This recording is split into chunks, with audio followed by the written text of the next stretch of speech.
So, like I said in the previous video, I'll get back to this. Got it out. Well, I think it happened. Maybe a bad tensioner because that thing's right cracking. That wasn't there before. But it could have been something else. I don't know yet. That's what I'm gonna find out. So today we're gonna show you how to tear apart a Subaru motor. So again. So a little trick to take off the crank pulley, because a lot of people will buy like a tool to actually do it. What we're gonna do is take a screwdriver on the back side of the motor and the flywheel. Here, I'll show you guys. So like that, the motor stops spinning. So we'll stick it in somewhere around here through this little housing. Actually, maybe not, the tensioner didn't break. Because you see, a little while. Maybe something else.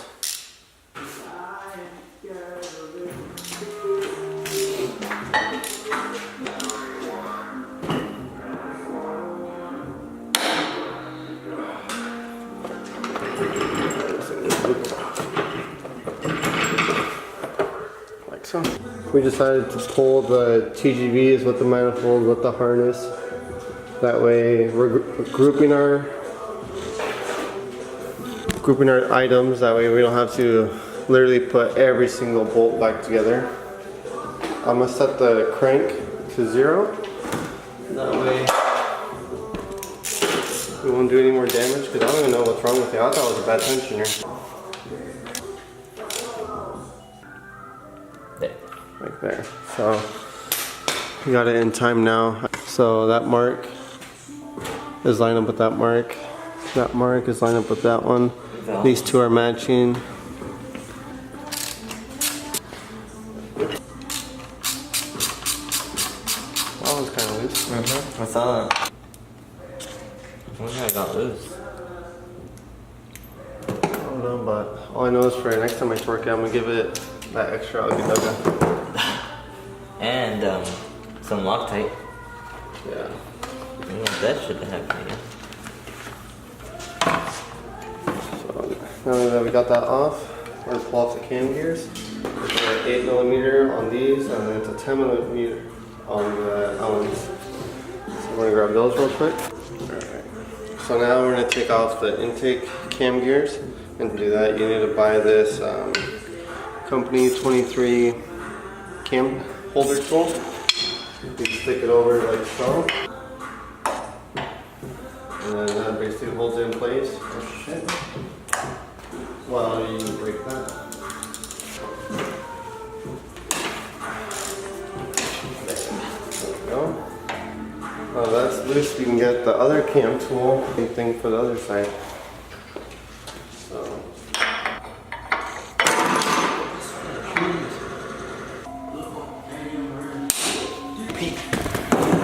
Basically repeat it on this side. So yeah, that's how that goes.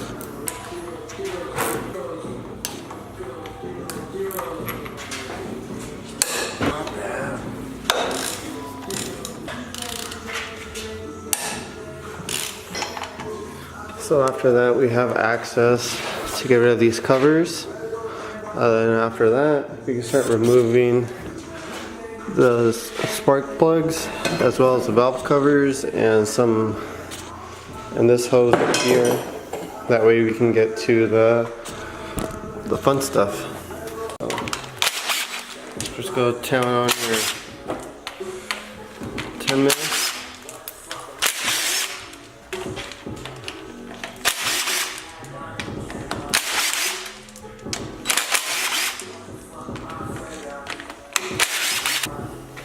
Can take it off of there? Yeah. So that one's off. This one's good. Yeah, we gotta take off that. Do we need to take out the coils? Yeah. So the coils are, I think it's a 12. Yeah. Okay. Those are out. Split it apart right here. Can you give me a drain pan?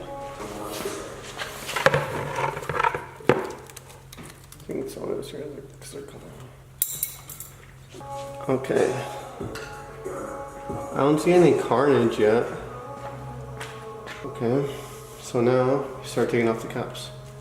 Hold on. Let me get a hammer. A rubber one.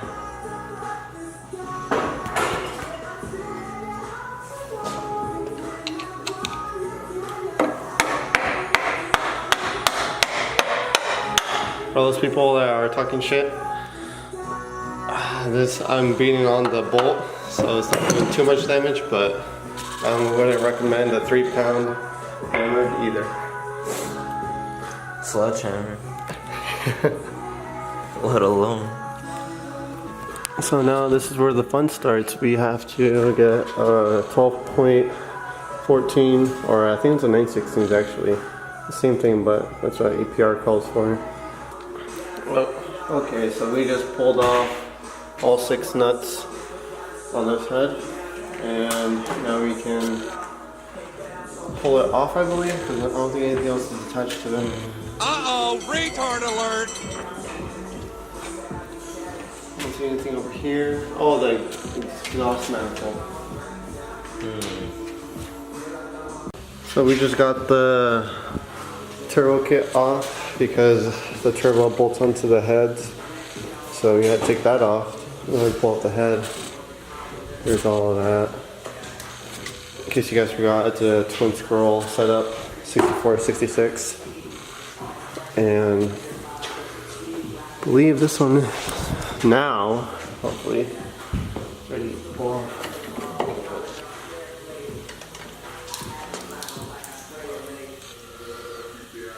This side looks good.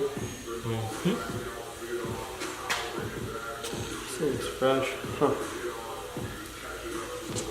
So, put this head over here.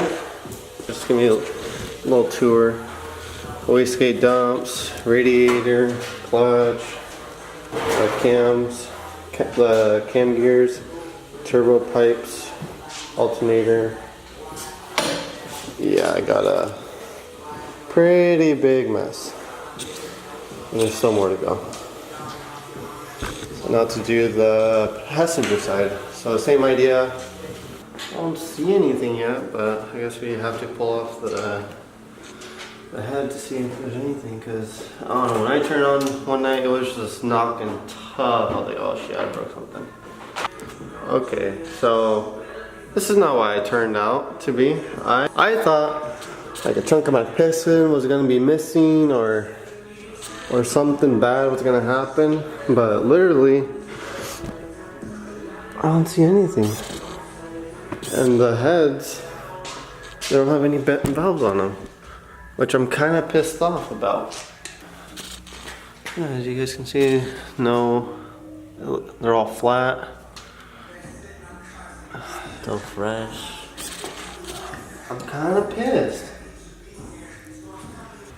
I was thinking I would have all kinds of shit because that thing sounded bad. So, I don't know. I don't like the FBI at your front door. It's coming after me. And I was like, oh shit. So, I'm guessing it was just that tensioner that was kind of loose. Kinda. Oh, it was really loose. But, stay tuned until the next episode, because this was pretty much just a waste of my time. I thought I'm mad. Damn. Alright, see you guys later. So just to recap on what just happened, it was just like, I pulled my motor thinking that it was blown, because I did cold start on it, and it sounded like it sounded like some gnarly piston slap. Like, I mean, I do have a built motor, but this one was just like way too loud. So I was like, okay, something funky is going on. I don't know what. So I pulled off the oil filter, and no copper metal shavings or anything like that.